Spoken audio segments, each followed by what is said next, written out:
It's the Full Force News Burst Extra, brought to you by GeneralsJoe'sReborn.com, with me, Christopher McLeod AKA Diagnostic 80. Atomic Arcade's Ames Kirshen has been discussing the upcoming AAA G.I. Joe Snake Eyes video game.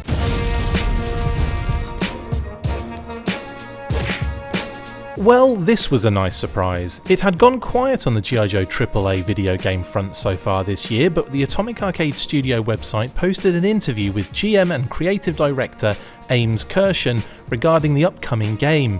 In the interview, Kirshen was asked about the game directly, and he had this to say. There are many points of inspiration for the edgier and more mature take on the G.I. Joe universe we are developing with this new Snake Eyes-led game.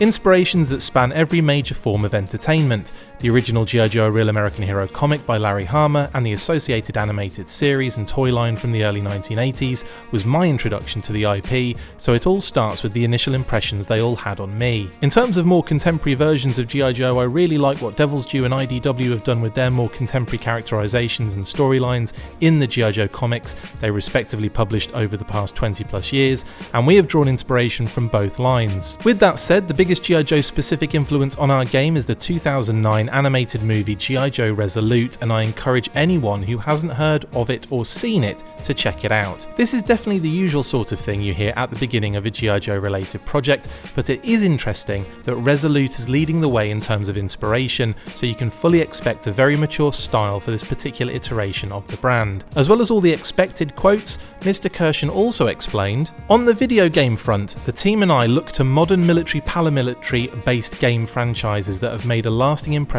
on our team, as well as core and mass gamers, such as Metal Gear Solid franchise, the Call of Duty Modern Warfare and Ghost titles, and the Tom Clancy Ghost Recon and the Division games, to name just a few. Additionally, we are also inspired by recent sword-focused melee combat games such as Sekiro, Ghost of Tsushima and Star Wars Jedi Fallen Order. I can't go into detail on a majority of the elements of our game that I am most excited about, as they would spoil too much, but what I will say is one of the main reasons we chose to lead with Snake Eyes for the first game is that if you strip away all of the G.I. Joe IP specific elements, at his core Snake Eyes is half deadly ninja and half elite Spec Ops military commando. We believe the combination of those abilities and associated tools that Snake has in his tool chest make for a very compelling and unique video game protagonist for anyone who enjoys AAA action-adventure games. I think this is the most promising part of the entire interview because it highlights the fact they want to make a serious AAA title to truly highlight all of Snake Eyes' abilities. Another important aspect of the interview gave us an official timeline of sorts. For all intents and purposes, while I was doing initial concept work on the high-level game design, story as well as some visual development during my first year with Wizards/Hasbro, the development clock didn't officially start on Snake Eyes until the core Atomic Arcade leadership nucleus joined me at the studio in January of 2022. Over the course of 15 months, we've staffed up to over 25 amazingly talented developers and have made tremendous progress in further defining the lower level game design and story, as well as prototyping our core gameplay mechanics and establishing our processes and pipelines. We are on target to enter pre-production this summer, and I couldn't be prouder of the progress the team has made in a relatively short amount of time. This really highlights the time it takes to create one of these games, so hopefully we will have more to report on over the next year or so. I have to say I was getting concerned on the radio silence for the game, but it would appear as though Snake Eyes is full steam ahead and in a good position with its own studio behind it. I'm just excited that Lightfoot is going to be in it. I kid, of course.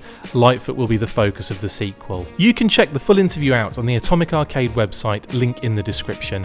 Anyway, what do you guys think? Excited to hear more news about the game? What sort of game are you expecting? Why haven't we had a release of all the old vintage games on one emulator yet?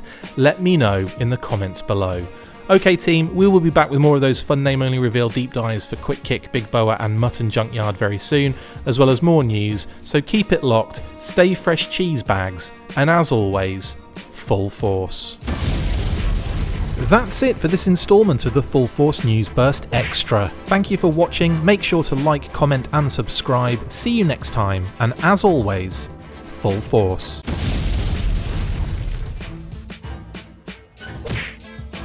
Make sure you get involved with the discussion by liking, sharing and commenting on these videos, and as always you can keep up with the show after listening by following on Twitter @TheFullForce, liking the Facebook page facebook.com/TheFullForce, and if you would like to contact the show you can message us on either of those platforms with feedback and questions. We also have a Patreon page, so if you want to show your support for the show, see your name up in lights on these videos, or enjoy exclusive bonus content, then check out patreon.com/TheFullForce podcast, or click on the link on any of the posts this podcast appears in. Full Force.